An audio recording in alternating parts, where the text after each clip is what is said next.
There's a story circulating that arch-negative blood is fallen angel DNA, that it's alien, corrupted, not human. That narrative didn't come from the Bible. It came from inversion, because inversion is always the tactic. Truth flipped, light called darkness, the original labeled the corruption.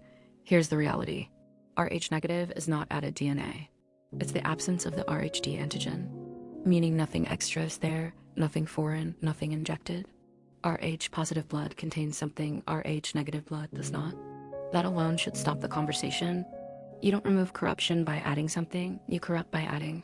Genetically, Rh-negative is the base state, the original expression. Rh-positive is the modification, a mutation that spread, a dominant expression that overtook the recessive. This is basic genetics.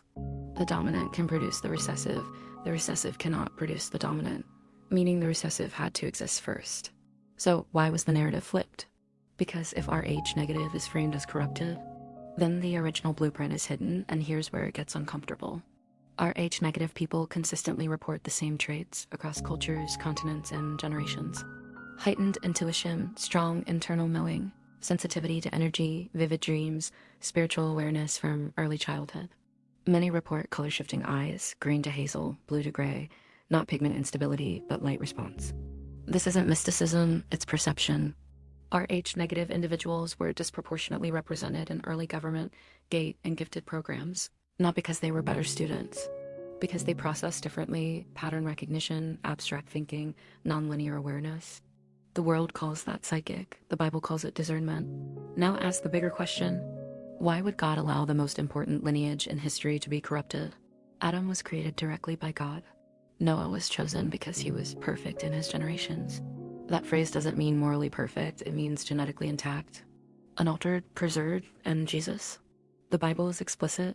He was not conceived by man, meaning his bloodline did not pass through corrupted human seed, which explains why his blood was different, why his blood redeems, why blood is emphasized constantly in Scripture.